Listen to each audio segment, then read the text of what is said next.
Okay, it's windy outside, so we're going to make laundry soap. I decided we were going to do laundry today and realized I'm almost completely out of soap. So what we're going to do is we have a simple mixture of borax and washing soda. Make sure it's washing soda. And bar soap. I've used other bars of soap. This one works too. You can get your favorite scented bar soap, Ivory, Dove, Irish Spring, whatever brand suits you best. I usually grate up a bar. I've already poured in the washing soda, but I'm going to add a bar and we're just going to grate it into the bowl. Alright, here we go. Get rid of that. So you can maybe see here big flakes, and they break up in your hands. So if you just touch them, then the bigger chunks break up. When you mix it up, it all does that anyway. So the last thing that we're going to add is borax. It's 1, 1, and 1. So a cup of borax, a cup of washing soda, and a bar of soap. If you want to make a double batch, sound of a 14-year-old. If you want to make a double batch, of course, just double everything. And this gets my clothes nice and clean. I know that I have read all kinds of things online. Some people say, hey, this works really good. Other people say it doesn't get your clothes clean, it doesn't get your whites clean. I don't know, it always works for me. There's a lot of chunks in here I gotta break up. So, put a bag in with it of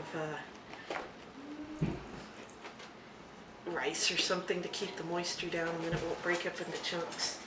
I should just open the box and then I can get in there. And it's roughly a cup, it doesn't have to be exact. Now you can add other stuff to this if you like liquid laundry soap.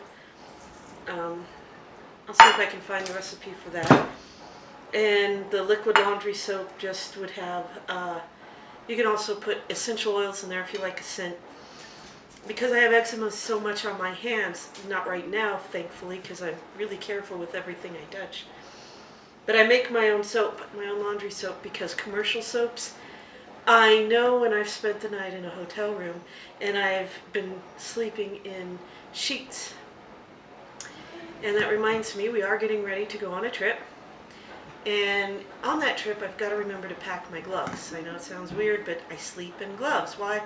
Because my hands will start to crack and peel, and they might be that way all summer long.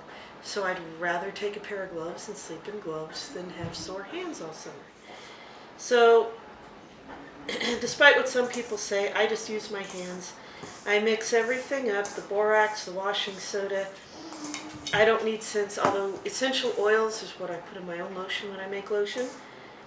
And I'll do a little video on lotion making probably in a little bit, because I need to make some for me to take. And because I'm almost out, actually.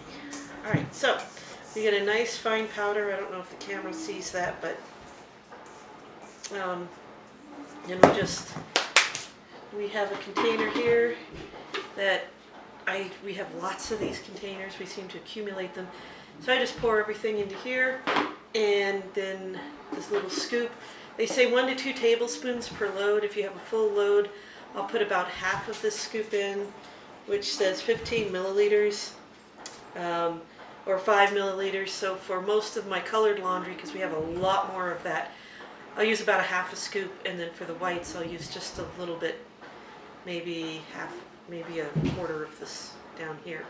So that's how to make laundry soap, and it's scent-free, dye-free. It does great on your hands, on your skin. If you have any kind of skin issues whatsoever, I strongly suggest using it so that you can clear up any of your skin issues. Hello and welcome back. We finished our laundry soap and it's still windy. Surprise, surprise. So I'm going to make some lotion. Last time I made lotion, it looked like this. There's actually chunks of beeswax.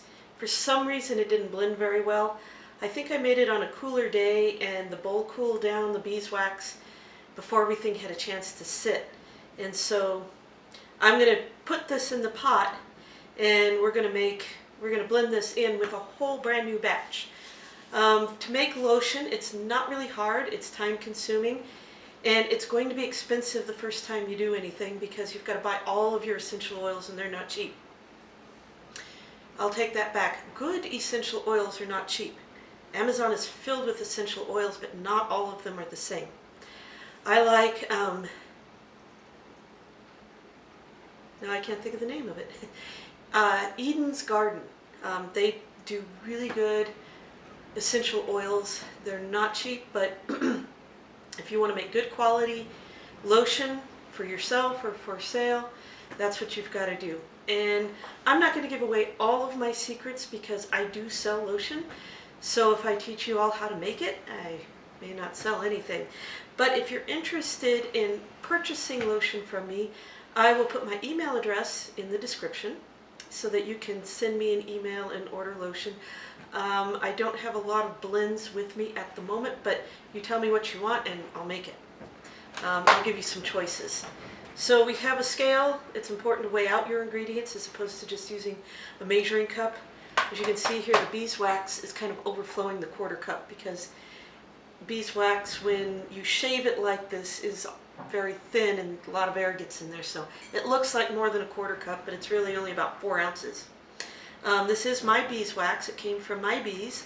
I cleaned it all up, got all the junk and of course the honey out of it, and I melted it down into a big brick, and then I shave off what I need. And then these are my essential oils. This is my special secret blend. I put a whole bunch of them in there that I'll be adding a little later on. So first, I have a makeshift double boiler. So here's a mixture. There is some oil and some shea butter in there. And to that, I'm going to go ahead and add what's in the jar. So my spatula went over here, and we'll just scoop this out. Now, because there's essential oils in here already, and because I'm heating it up to melt the beeswax and incorporate the oil that didn't get into it, it actually kills the essential oils. Heat and oil does not mix.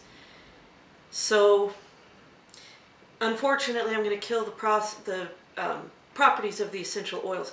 But there's not that much in here, so I did add a little bit more to the blend that I did. So we will be able to get as much of this out as possible. We'll be able to hopefully get a good mix for everything. And this is probably about 8 or 10 books that I've read, as well as various websites researching essential oils and what essential oil does, which essential oil does what. But I was always looking for what does the essential oil do? Why am I using this oil? And each one has specific properties for healing in certain aspects. And so I spent months and months before I came up with this. I also made lots and lots of lotion. So to this, I'm going to go ahead and add our beeswax, which kind of crammed it in there, so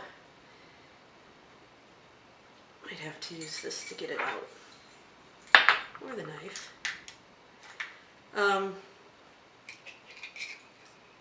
That's one reason why I don't want to share my recipe with anybody. The last time I shared a recipe with somebody, she just kind of took it and ran with it, and that was it.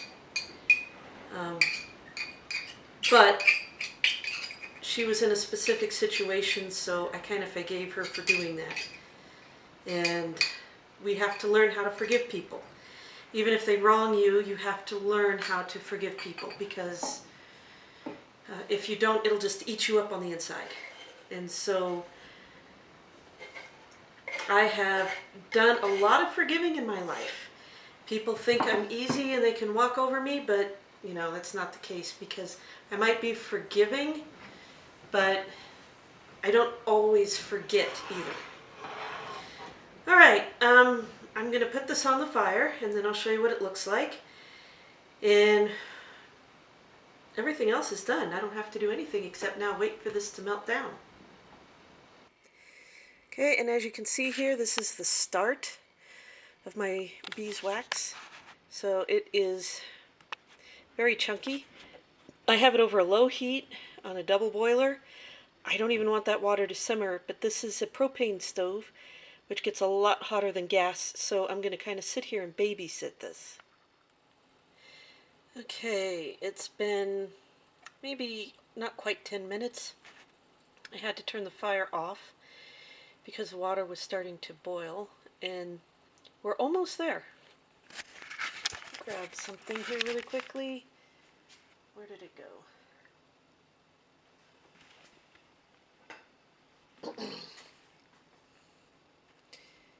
Okay, so that is melting really nicely. There's still some chunks of beeswax. Beeswax is always the last thing to melt. So we're going to go ahead and just let this melt a little more with the hot water underneath it, and it'll do just fine. Okay, we gave it another couple of minutes and just a little bit of stirring, and you can see that all the beeswax and shea butter and everything has all melted. Pretty golden color.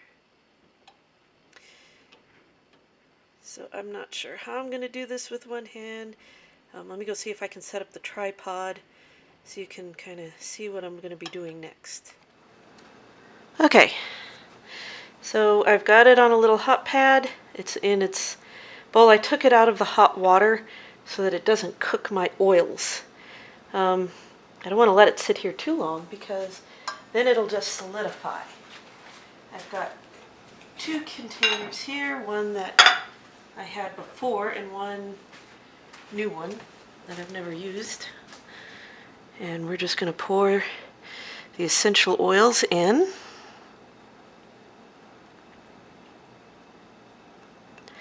Sure to get them all. That's why I don't like necessarily putting them in a bowl first. I want to make sure you get them all out. All right, now a quick stir, and because this is all a liquid, it's not going to take a real long time.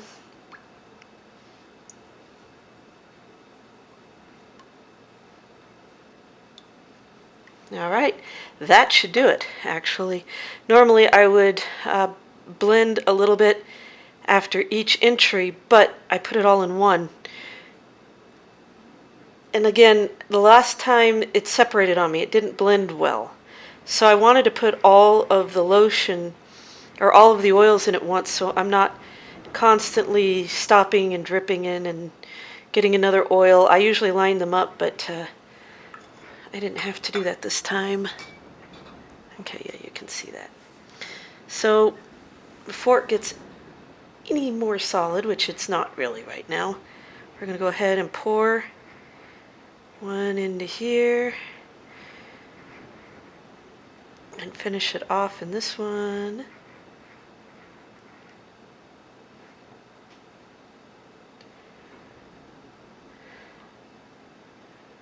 And I'm going to have just a little bit left over, so I think I'll pour it into here.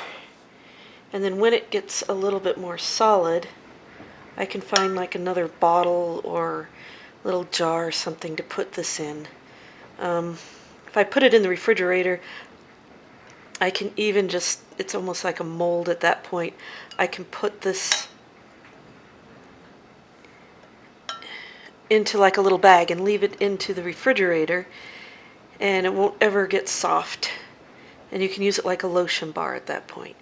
You can see this one here is starting to solidify already. It's a much lighter color than the golden ones in here. There's less of it, and course the glass is cooler, so it's going to solidify a little more. But I think that this is just what I need in order to make the trip and not worry about dry hands. And I've already found my gloves, so I've remembered to put them into the bag that we're packing to take with us. These jars are going to go into the refrigerator to solidify, and then we're going to get them ready and packed up for the trip as well. Hello everyone. We are getting ready to go on a trip, and to do that I was packing clothes and I realized that my husband's suit, the pants, I was trying to find a hanger. You know, you get the hangers with a little cardboard across the bottom. Well, that was broken, and a metal hanger, the pants kept sliding back and forth. I'm worried about them getting wrinkled. But I have an easy fix for it if you have some scrap yarn, and I'll just show you here real quick. So here we have our metal hanger. That's too big to fit in the garment bag. So here's our metal hanger, and here's some old yarn. I don't like this. It's very rough and scruffy. It feels really bad. So I'm going to get a little bit started here. Let me get this on a tripod, and I'll show you the quick and easy way to fix this and turn it into a hanger for any kind of a garment. Okay, so what I did here is I tied a knot. Now you could start up here at the top of the hanger. Okay, so here's what I did. I tied a knot here. Now you could start up here at the top of the hanger and go all the way around, especially if this is going to hold a shirt or dress, something that will slide off. I don't have time to do all of that today, so I'm just going to do the bottom of this because it's mostly just for pants. So I'm going to take the yarn and I want to get the tail in there. It's not just about looks, although that's part of it if I were going to try to make a lot of these, but then that's kind of situated in there, and I know it's not going to come undone. So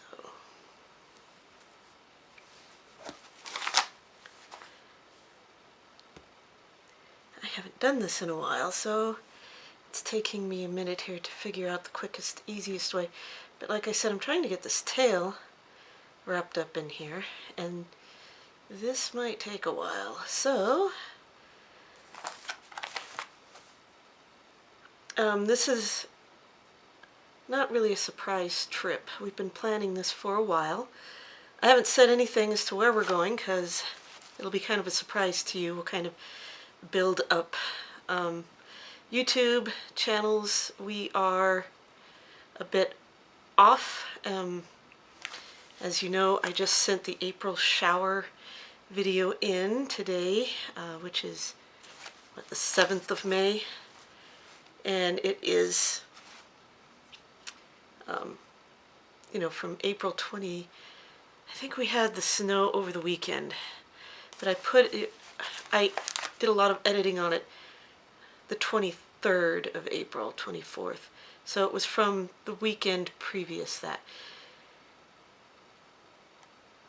So yeah, I'm like 2 or 3 weeks behind, which is okay, because I hope I did that right. I did. That's why I can record things and say, hey, we're going on a trip, and because we really don't want to advertise going on trips. I mean, my dad's here, Klaus is here. It might have been easier to twist it this way and made everything tight.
There we go.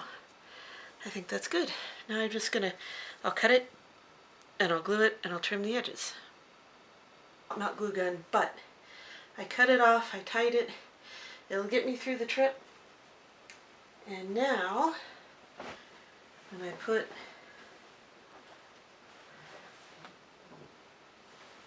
a pair of slacks on here, they don't slide around. They can travel safely now with us, and I don't have to worry about them sliding. And I can fix the ends of this when I get back.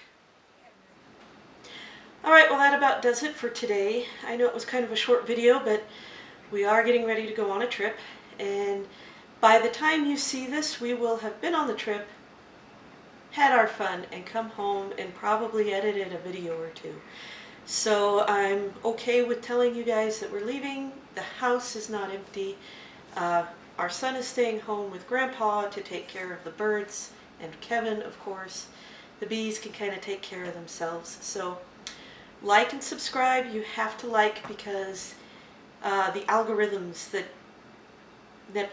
YouTube uses, you have to do that or no one will ever find me. So if you're my friend, thank you for watching. In fact, all of my friends are watching, whether we have met or not. So please, please like, you can subscribe, and we'll be back with more videos.